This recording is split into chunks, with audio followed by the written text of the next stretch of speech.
The business career is over. The marriage is over. The royal duties, over. The relationship with the royal family, Harry and Charles, it is over. Do you know, recently we were told, were we not, that Prince William wasn't in a calm place and then he couldn't, relax and all of that sort of stuff. And that happened at the BAFTAs. And when you think about the BAFTAs, which of course he is the president of, what a disaster that's absolutely been. The poor gentleman who's got autism is now being dragged through the coals. But also I blame the BBC simply because they knew what could happen and they placed a microphone near him. Lots of problems along the way. You ever notice how wild award season gets? Suddenly, every celeb's out here bragging, I won this, I wore that. It's like a parade of ego and designer gowns. These stars need constant praise, don't they? They crave it, that nonstop reminder that they're special, even though they're already swimming in millions just for showing up to work. It's the same old scene, the glitz, the cameras, the fake smiles. That's the world of fame today. And right in the middle of it all, Harry and Meghan. This is their new playground now. Back when Harry was just a prince under the royal crown, life was easy for him. Every time he walked into a room, everyone already knew the script. Laugh at his jokes, nod at his stories, pretend he's the funniest guy alive. Because, well, he was Prince Harry. No one ever dared to question him. He's coasted through life like that for years. Remember that whole beard drama before his wedding to Meghan Markle, the former cable TV actress? He refused to shave, claiming Meghan wouldn't recognize him without it. What kind of excuse is that? Imagine saying your fiancé wouldn't even know who you were without your beard. That little argument reportedly caused tension with Queen Elizabeth, and that was just the start of Harry insisting on always getting his way. Now fast forward, and their so-called royal tours keep making headlines for all the wrong reasons. The latest one? A total mess. Everything about it screams fake glamour and bad PR. It's getting harder and harder to tell where the show ends and the reality begins. It's wild how Harry keeps skating by without consequences, isn't it? Our government's such a mess that he gets a free pass every single time. People here are seriously wondering why King Charles and Prince William haven't stepped in to say, we don't support this, it's nothing to do with us. That's what many believe should happen. But then again, the moment they speak out, Harry and Meghan would spin it right into a sob story. We're the victims again. Classic move, right?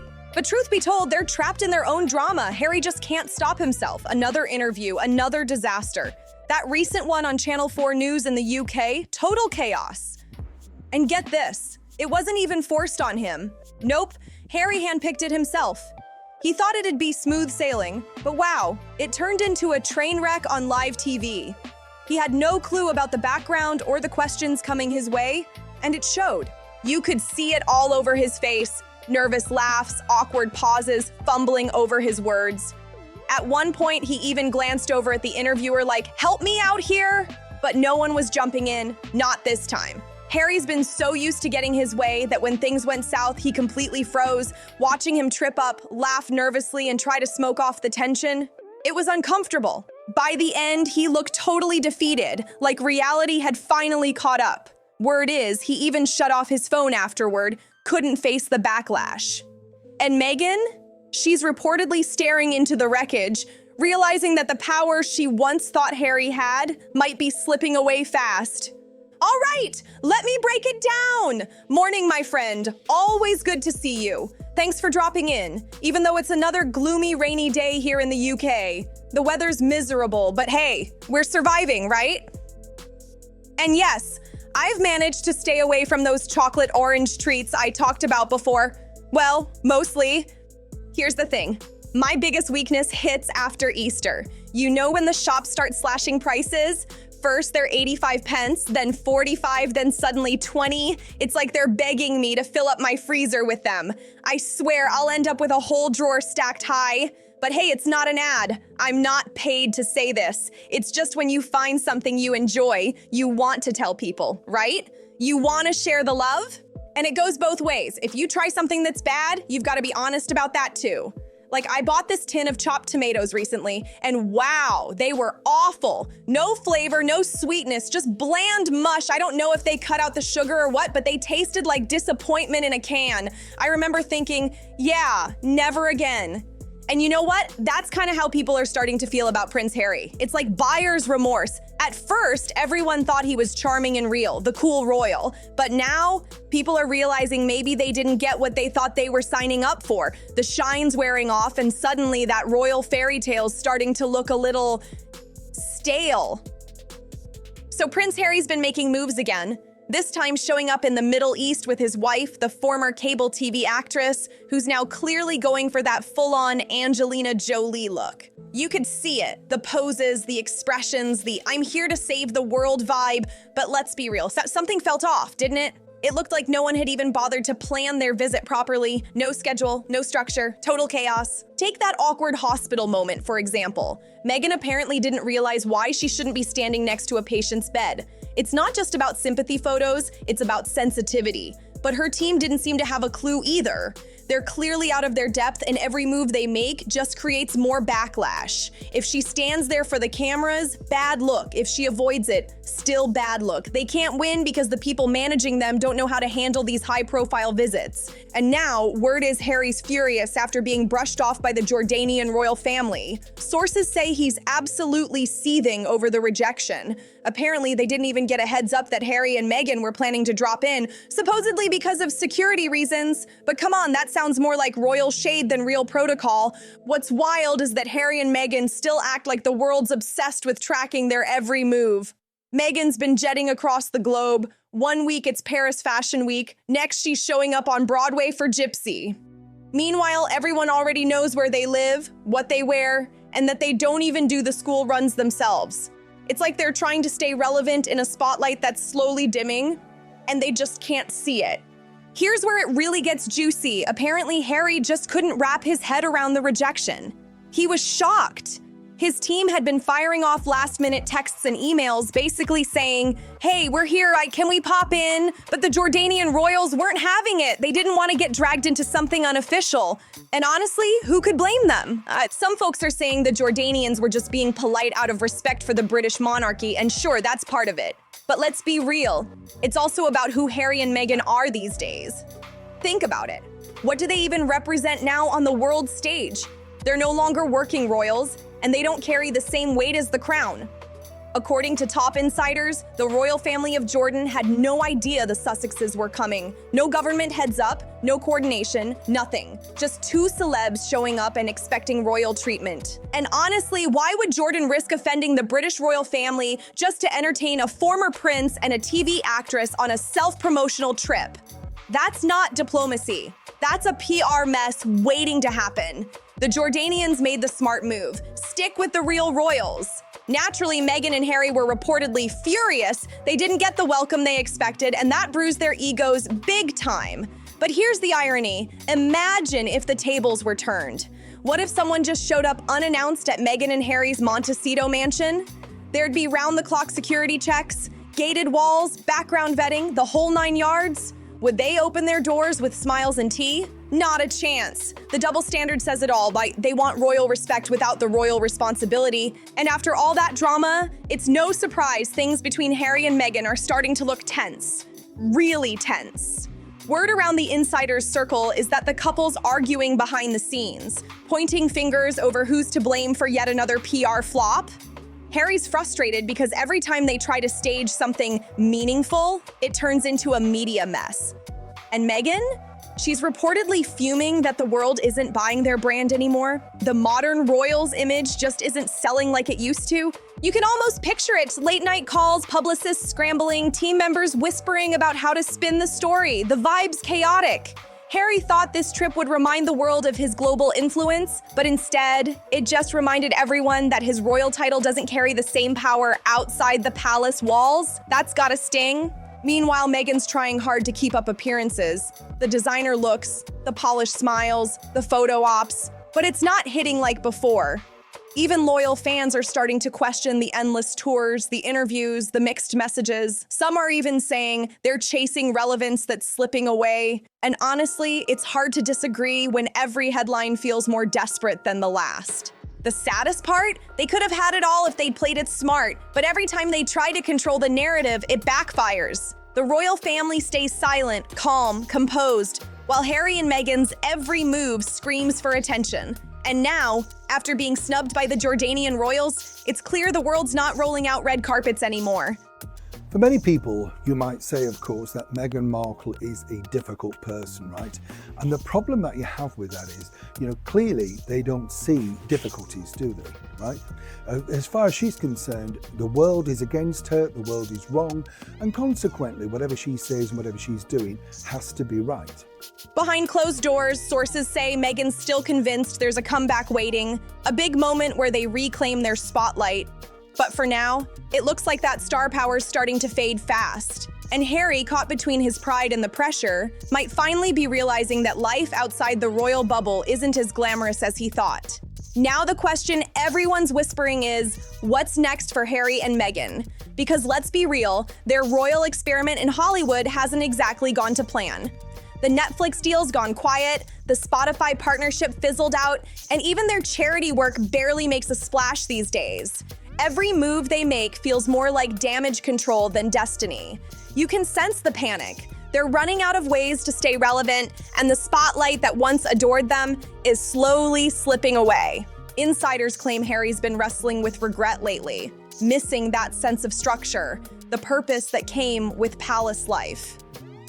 Sure, he wanted freedom, but this kind of freedom comes with a price. No protection, no protocol, and no guaranteed respect. People say he's realizing how tough it is to build influence without the royal machine backing you. Meghan, though, seems determined to keep pushing forward, trying to reinvent herself as a global-style icon or humanitarian star. But it's starting to feel forced, like the audience isn't buying the act anymore. And then there's the Hollywood crowd, once obsessed with the Sussexes, now quietly keeping their distance. Red carpet invites are fewer, the A-list selfies have dried up, and the couple's exclusive circle looks smaller by the day. Some say it's because people don't want to get caught in their constant controversies. Others whisper that big-name brands see them as risky, too unpredictable, too polarizing. Behind the smiles, the pressure's mounting. The fairy tale they sold, a breaking free, finding peace, building an empire, it's unraveling right in front of the cameras. Every appearance feels like a last attempt to remind the world they still matter. But the world's already moved on, and the silence from Buckingham Palace, that's the loudest message of all. Because while Harry and Meghan keep chasing the flash, the royals play the long game, and right now, they're winning it effortlessly. And now, whispers are growing louder that Harry's beginning to feel isolated, really isolated. Sources close to the palace claim he's realizing just how far he's drifted from his old life. The royal circle that once treated him like their golden boy barely acknowledges him now. Every phone call, every message feels like walking on eggshells. He traded the structure of the crown for freedom, but what he got instead was distance, and it's starting to sink in hard. Meanwhile, Meghan's laser-focused on keeping their brand alive. She's reportedly planning new media projects, trying to reshape their image yet again. Maybe another documentary, maybe even a lifestyle line. She's not giving up on being seen as powerful, that's for sure. But the tension between them is becoming harder to hide. When the cameras are on, it's all smiles and glam. But behind closed doors, insiders say it's strained, like two people living in different worlds under the same roof. The problem is, the more they try to fix their public image, the worse it seems to get. Every PR stunt feels transparent. Every move screams, "Look at us," and the public's tired of it.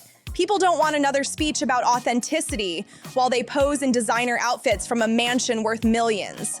The disconnect's glaring, and even former supporters are starting to drift away. And deep down, you can almost sense that Harry knows it. He looks uneasy, worn down, not the carefree prince people once adored. Meghan's still pushing, but the more she fights for relevance, the more obvious it becomes that their brand's built on nostalgia, not momentum. What once looked like royal rebellion now just looks like a messy attempt to cling to fame. The crown they walked away from keeps shining brighter, and they're left standing in its shadow, wondering if stepping out of that palace gate was really worth it after all. Now comes the real twist. Talk is bubbling that Harry might be eyeing a quiet return to the royal fold. Not officially, of course, but through subtle steps, like reconnecting with certain palace aides or reaching out to old friends who still move in those circles. It's said he's starting to realize that no amount of California sunshine can replace the sense of belonging he once had back home. That royal life might have been strict, but it gave him purpose. And right now, he's drifting without it. People close to the situation say he's been missing family milestones, birthdays, gatherings, even royal events, and it's eating away at him. The longer he stays away, the harder it becomes to bridge that gap. The king, from what's been whispered, still loves his son deeply, but trust? That's a whole different matter.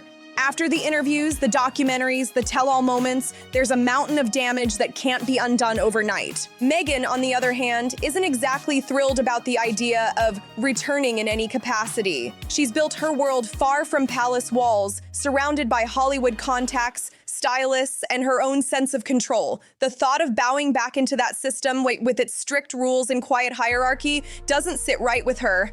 And that, insiders say, could spark the next big conflict between them. It's a crossroads moment. Harry torn between duty and independence. Meghan determined to build her own empire. The distance between their goals is widening, and it's impossible not to notice.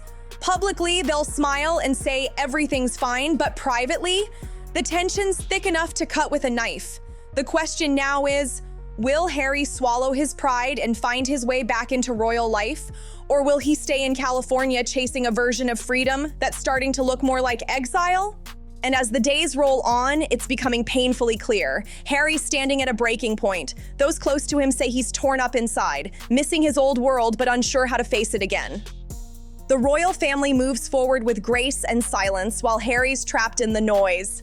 Endless press, endless scrutiny, endless second-guessing. It's like he traded one cage for another, only this one's built from fame and regret. You can see it in the small things, his expressions during interviews, the awkward pauses when certain questions come up. There's a heaviness there, like he knows the bridges are burning faster than he can rebuild them. Some sources even say he's been reaching out quietly, trying to reconnect, but the response has been polite and distant. The palace isn't playing this one emotionally. They're protecting the institution, not the individual.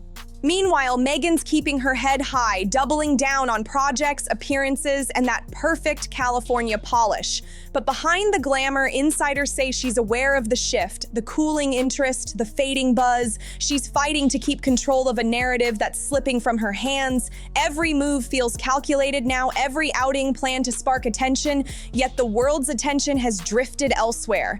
It's a haunting contrast. The couple who once promised to change the monarchy now fighting to keep their own spotlight alive. The fairy tale of freedom and reinvention has turned into something far more complicated. Harry's caught between two worlds that no longer fully want him. The royals who've moved on and the Hollywood elite who've lost interest. It's the loneliest place to be. A prince without a kingdom, a celebrity without a crowd, and deep down, it's starting to look like the biggest royal gamble of all might end without a win. As the pressure keeps piling on, it's becoming clearer that Harry and Meghan are running out of moves. The once sympathetic media coverage has flipped. Now every story feels like another hit piece, and every public appearance turns into fuel for criticism. Insiders say they're both on edge, trying to figure out who to trust, what to say, and when to step back before things get worse. The fresh start they once promised looks more like a storm they can't escape. Harry's said to be struggling with the backlash the most, especially the growing idea that he's lost his direction. People close to him claim he's been quieter lately, less fiery, almost reflective. It's like he's finally realizing that fame without purpose feels hollow. Meghan, meanwhile, is still pushing forward, planning appearances, taking calls, trying to keep control of their brand image. But the sparkle's not hitting like it used to. Even her biggest supporters can feel that something's off. The confidence looks rehearsed, the charm feels heavy. And after the Jordan trip fiasco, the cracks are starting to show. That visit was supposed to highlight their compassion and global influence, yet it ended up doing the exact opposite. What should have been a shining moment turned into a PR nightmare, and now sources say behind the scenes it's pure tension. Harry blames the team for poor organization, Meghan blames the media for twisting the story, and the staff? They're exhausted trying to hold it all together. The sad irony is that their mission, helping people, making a difference, keeps getting buried under the chaos they create. They're chasing noble causes, but the headlines are always about the mistakes. And now with Harry sulking and Meghan silent, it's like the spotlight's turned into a mirror, showing them everything they didn't want to see. It's the perfect setup for what's next, because the fallout from this trip isn't over. In fact, it might just be the spark that shows the world exactly how far the Sussexes have fallen from the royal grace they once took for granted. In the days that followed the Jordan debacle, the tension around Harry and Meghan reached a boiling point. Their team tried hard to spin the story, pitching it as a misunderstood humanitarian visit, but the public wasn't buying it. Every headline kept circling back to the same thing: poor planning, awkward optics, and a royal cold shoulder. What was meant to be an inspiring outreach turned into a media circus, and the couple found themselves right back in the center of criticism they swore they'd left behind. Insiders say Harry's been pacing, frustrated, replaying the whole trip in his head. He can't understand how something meant to show compassion turned into such a PR disaster. He reportedly told one aide he just wanted to do good, but it's hard to do good when every move looks like a stunt. Meghan, on the other hand, is furious that the press focused on the chaos instead of the cause. She wanted this trip to cement her image as a global humanitarian, not drag her name through another wave of headlines. Behind closed doors, the fallout's been intense. Meetings, calls, and emergency PR sessions, all trying to figure out how to regain control. Some team members are even questioning whether they should have waited, planned properly, or partnered with local charities before flying out. But for the Sussexes, patience has never been their strong suit. They want fast results, instant recognition, and immediate applause. Turn good intentions into messy headlines. It's harsh, but fair. And Harry's beginning to feel it. That sting of rejection, the silence from other royal houses, and the fading celebrity glow are starting to hit home. And as all eyes turn back to California, one thing's clear: the fallout from this trip won't fade easily. The damage has been done, and now their next move will decide everything. Because when the cameras stop flashing and the world stops clapping, Harry and Meghan are left facing the one truth they can't spin. Fame fades, but reputation sticks. But of course, with Harry and Meghan, it's never just about what they do, it's about how important they want it all to look. According to one insider who's worked closely with them, they're absolutely furious that this whole chaotic trip has turned into another headline disaster. In their minds, the focus should have been on the humanitarian mission, not the messy planning, awkward moments, and royal rejection. But when you don't have the right people around you, when your team's running on impulse instead of strategy, this is exactly what happens. The mishaps become the story, and the mission gets lost in the noise. And Meghan, once again, radio silence. No Instagram posts, no heartfelt captions, no glossy behind-the-scenes reels, just a short, polished statement on their website like it never really happened. It's almost like they're pretending the backlash doesn't exist, hoping it'll fade if they ignore it long enough. But the public's not blind. People notice when the transparency they always preach suddenly disappears. You can totally see why the royal family of Jordan decided to step back. They didn't want to become part of a celebrity circus. And Harry? Word is, he's been sulking nonstop, genuinely shocked that anyone would dare to turn down a meeting with him. For a man who once had doors open before he even knocked, this must sting more than he's letting on. It's a brutal reminder that in the world of fame, power fades fast when the spotlight moves on. The truth is, the glitz only lasts so long before reality hits. And for Harry and Meghan, that reality's closing in. The royal fairy tale's unraveling, the public's losing interest, and the sympathy card doesn't play like it used to. Maybe one day they'll figure out how to rise above the drama, but right now, they're too busy being the drama. If you made it this far, thank you for watching. Don't forget to like, subscribe, share, and drop your thoughts in the comments below. Let's hear what you think. Are Harry and Meghan misunderstood, or have they written their own downfall?